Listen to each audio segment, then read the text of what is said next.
We're Mike and Debbie of Kelley's Outdoor Adventures, the RV Drifters. Come along as we explore Fairbanks, Alaska.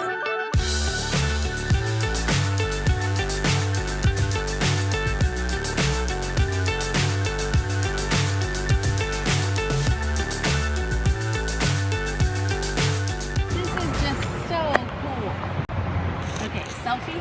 Yep. There we go. Heading out to dinner on our 43rd wedding anniversary, and we came to a pipeline viewing, and this is really neat. Okay, let's happy anniversary, 43rd anniversary, and we are celebrating it in Fairbanks, Alaska. The bartender at the Elks Lodge told us about the Turtle Club. The restaurant is located off of Highway 2 on the north end of Fairbanks. I would say it's a rustic restaurant featuring prime rib and seafood. And I'm not sure, maybe I forgot to mention, but we've been staying here at the Elks. It's on Pioneer Road and pretty close to downtown Fairbanks. We met a lot of fellow RVers and had a ball. The Alaska Railroad terminates here in Fairbanks, Alaska, not too far from the Elks Lodge and downtown Fairbanks. And here in the middle of June, we were a little bit surprised to see that the temperature was so warm. The first planned adventure we had for the Fairbanks area was the Discovery Riverboat tour. As part of the riverboat tour, they had arranged for a seaplane to land and then take off again right beside the boat. That was pretty cool. Weather allowed, and did it with all sorts of boats. Little ones like we saw back there. As the paddle boat traveled up the Chena River, the captain was pointing out points of interest along the route. Yeah, so they're very dependent on a sense of smell to get used to us. The boat stopped at a dog sled training camp, and the trainer came out and talked about some details of how they keep the dogs trained through the summer. A little bit further downstream, the boat passes a caribou farm, and they stop and give some facts about the local caribou herd. They're shedding off the winter coat right now for thinner and darker chocolatey summer coat. The females hold on to theirs a few months longer to help protect their young. Because these are not permanent like horns. Everything you see out here is just the growth over the last few months. Now there's still a little bit of meat left on this backbone. And since nothing is ever wasted in my culture, we would give this to the dogs here at fish camp. We also got to watch a local Native Alaskan process a salmon. We make fish head soup and serve it to our elders because it's considered a delicacy. So right now, I'm just going to hang it on the air drying rack, and then we'll rotate into the smokehouse. Now keep in mind, every family in every region has their own techniques and preferences for smoking salmon. Finally, the wood we would use for ourselves will be cotton or alderwood because it gives a much sweeter flavor. At this point, the boat docked at the Chena village, and everybody got to disembark and walk around the village.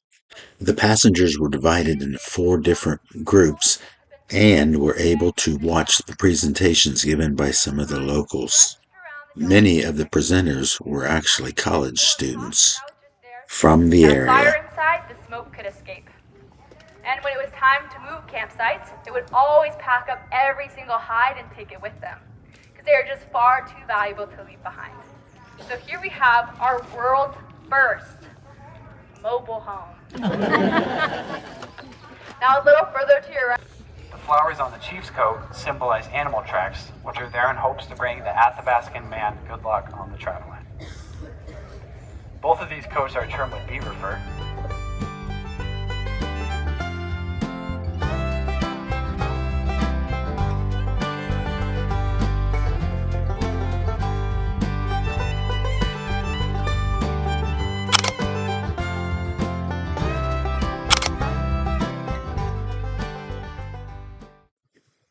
Debbie and I walked from our RV camping spot to downtown Fairbanks.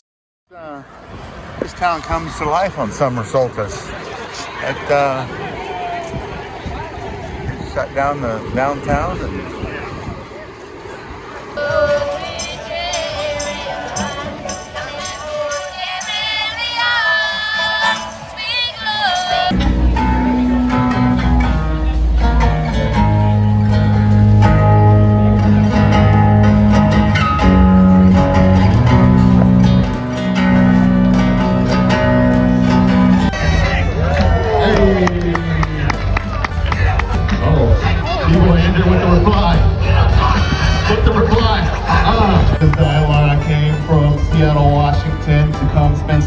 y'all lovely people. Let's give them some motivation.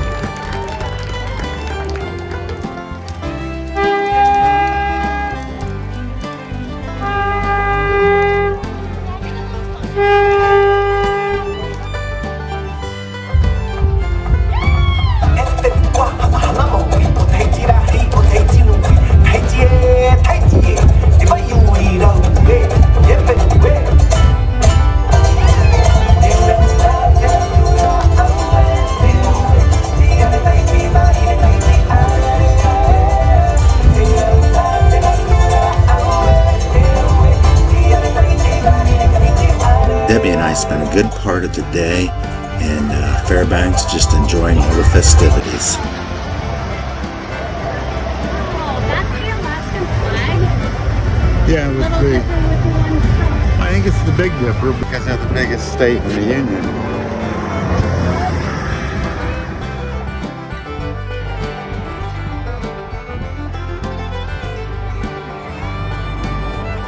Moving.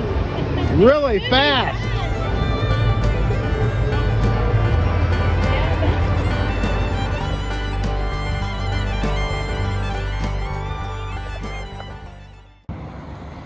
Okay, so here we are in the Walmart parking lot, and this is like a lot of parking lots.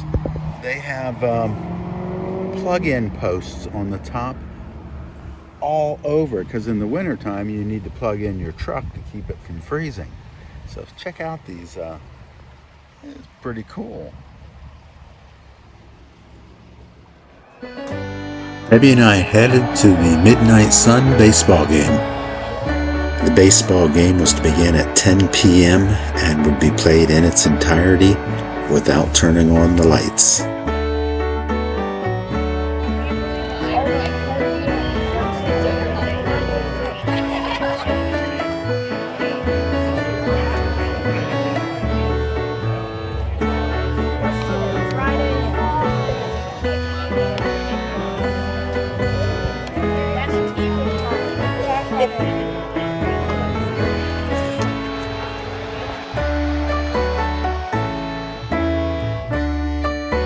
It was considered a sellout crowd with over 3,000 in attendance.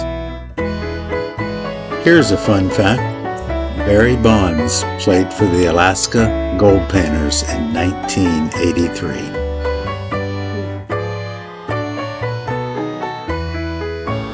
The Painters beat the Seattle Studs 10-4.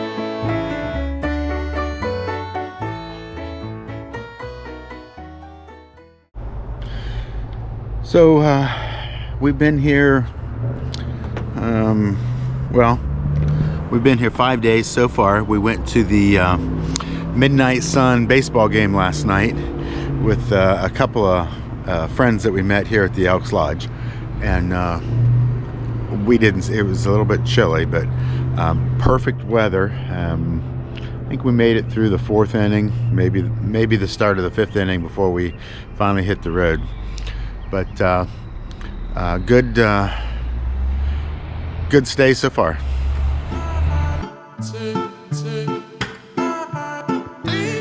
Boats on the Chena River. Okay, so we're probably going to get the e-bikes off of here. We haven't had them off for a while.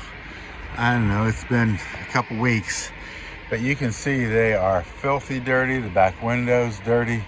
We're going to uncover the e-bikes enough to get the chargers on them, because we're thinking if we don't ride here all over Anchorage, there's supposed to be bike paths. But there's a lot of bike paths here in Fairbanks. We get these charged up, we might go riding. We'll see. Today's adventure, we visited the Gold Dredge 8.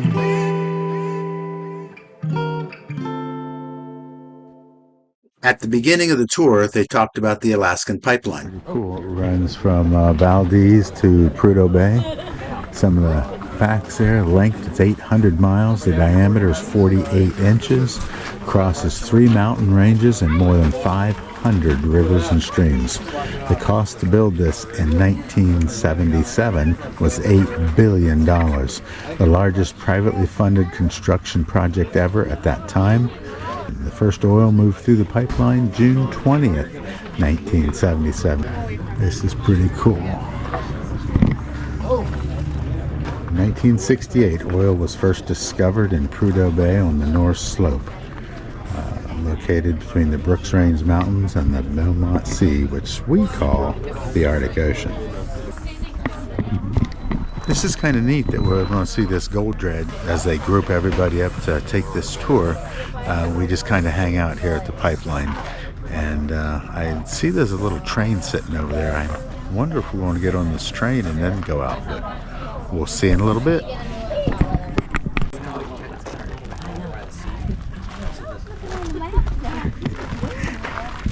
I kind of want to just crawl down through a long piece.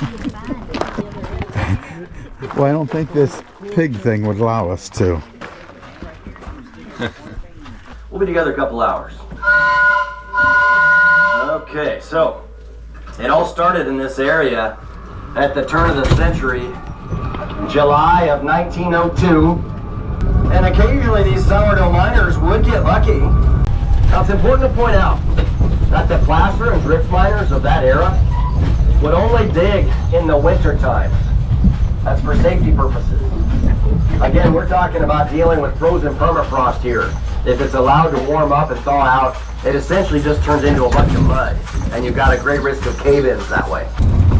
So the FE company decided to hire hundreds of miners to bushwhack their way to the tops of these hills, way over there in the distant north on your left, and had them start digging a giant trench, 10 foot wide, pounds from the copper inside of it. It's hooked up to the dredge right now. These dredges would do three simple things. They would gobble up gold-bearing gravel, they'd swallow the gold, and spit out rock. And the specific gravity of gold is 19.3. What that means is that it's 19.3 times denser and therefore heavier than water. It also happens to be 8, 10, 12, 15 times heavier than anything else in this pan right now.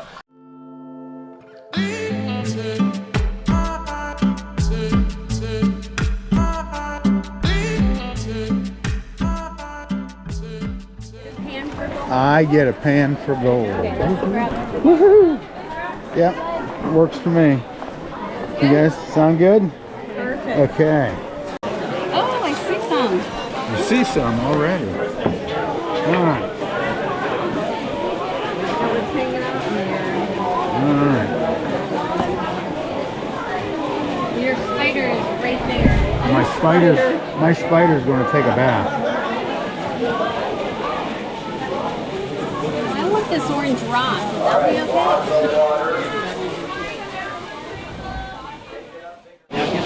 Anybody want to know? Raise your hand or all right.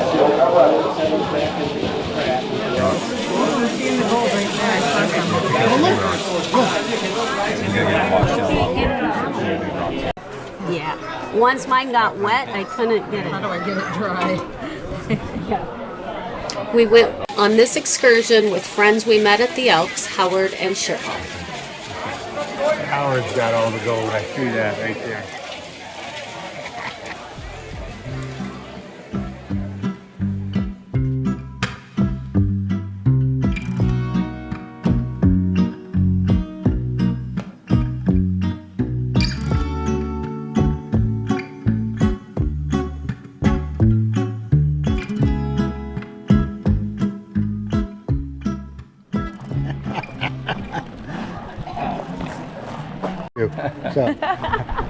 So how much money did you make? He's doing an interview. Oh, yeah. Oh, both of us Well, or just him? Yeah, so how much money did you make? Together or each?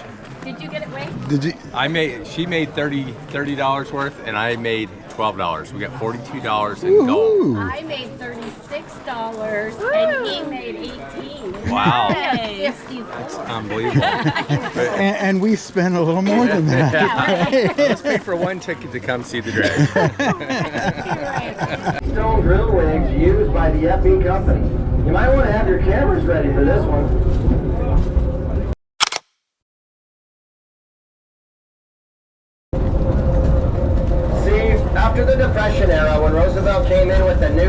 try to stabilize our economy. The price of gold was fixed at 35 bucks an ounce, period. That gold was nationalized, and the federal government was the only entity with the legal authority. Coming up shortly on your right and up on the left. Now this is what we...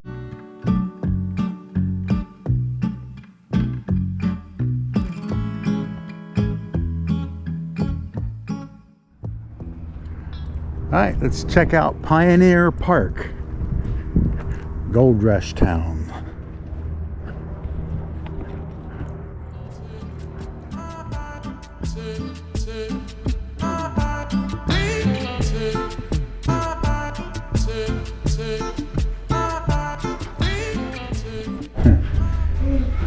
President Harding from Ohio was president at the time, and he came up here to the Alaskan Railroad to drive in the final spike, and it was a gold spike. Cool.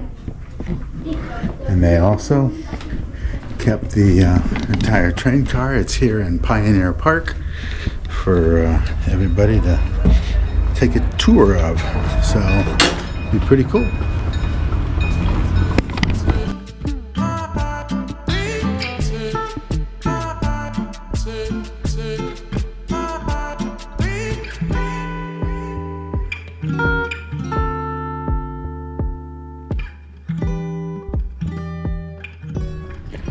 Cool. There's the bird. Have it Raven, Fairbanks. The Arctic Winter Games is a high-profile circumpolar sports competition. It's held every 2 years.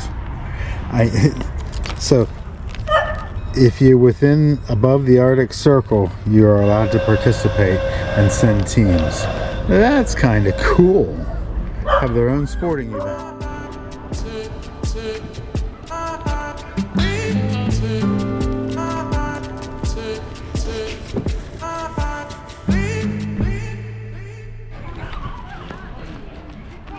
Klondike Avenue has a reindeer on wheels, or a caribou, maybe, I don't know.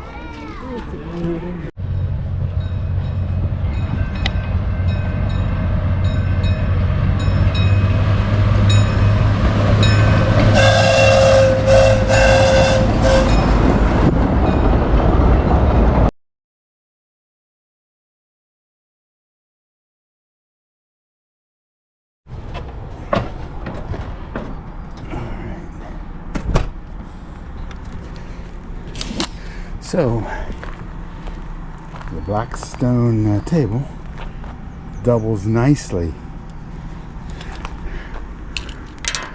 for a project table.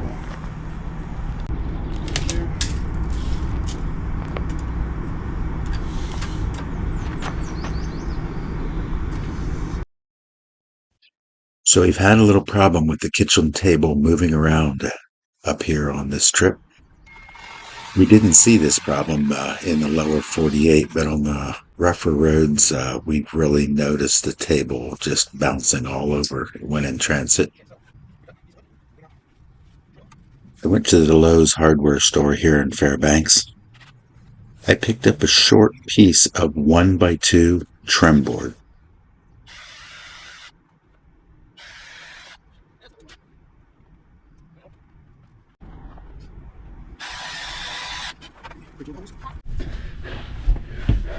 Okay, so you saw me cut the board outside, cut it to length. I got it screwed in to the floor. I actually have it screwed into the floor, and I left a little bit up. I'll put a zip tie around that and around the leg, and we'll hold that end in. And so that'll keep this thing from bouncing out, which I'm pretty happy about. Next, we've got the same thing to do over here, but I can't necessarily accommodate. I'm going to have to take some screws, put a screw in, and then I'll do the zip tie on that side. It'll be a little bit different. I'll go ahead and do it, and hopefully when I'm done I'll video it and show you what I did.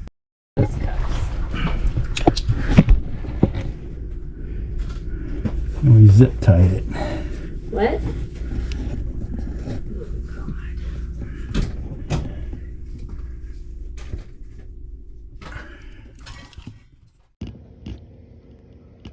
Now, don't make fun of my engineering here, because it's been about 8 weeks since I made this video, and this is still holding up. All right, so we're up here on the roof. Got a couple of general maintenance things to do. The Dempster Highway and the Klondike Highway and the Top of the World Highway were a dusty mess, and so I want to pop the tops off of the air conditioners and just make sure that the screens are in good shape. So we'll check that out and go from there.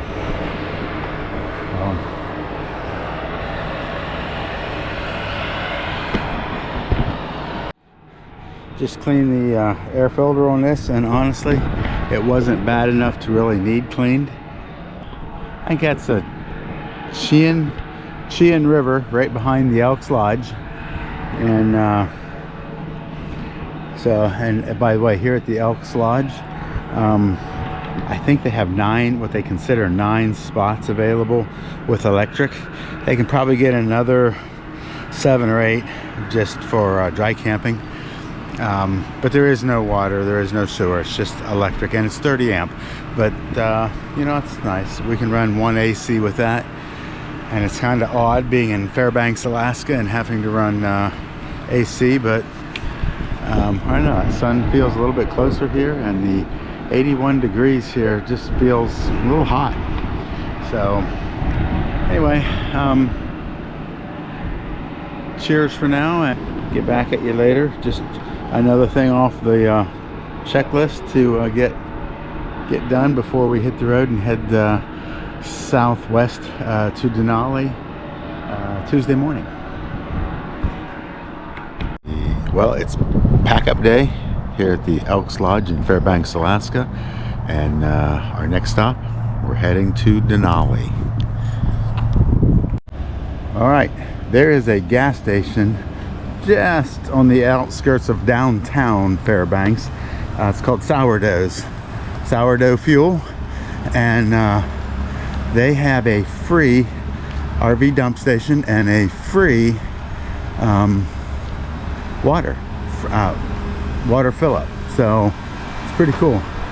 It's called Sourdough's Fuel 24-hour, and you can dump and freshwater fill. So this is a win-win, and free air, free water, free dump. Kudos for Sourdough. Very good. And this is a perfect location. They even have propane if you need. That's not free, I'm sure, but hey, this is a win. And so we just stayed 7 days at the Elks in downtown Fairbanks, and we had electric there, but no water and no sewer, and we made it 7 days. So I think that was a new record for us. And anyway, we'll get this thing wrapped up, put away, and we'll hit the road. Okay? All right. Cool beans. We're out. I want to bring this picture back up one more time. We keep bumping into these people a lot as we tool around Alaska. So look for these guys in future videos. In our next video, we'll make the 127-mile trip from Fairbanks, Alaska to the Denali National Park. What's up is down, what's left is right. And as we left Fairbanks, the smoke was setting in for some of the wildfires. I can't see the end, but we'll see it through. But we hit clear skies, and we make it all the way to the Denali National Park.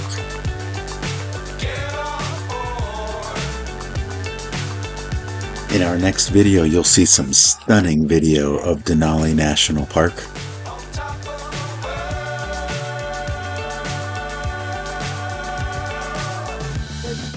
And I want to thank you guys for watching our videos.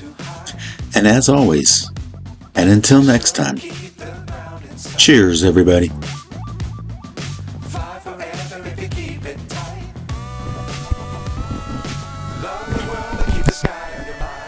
GoPro, turn off.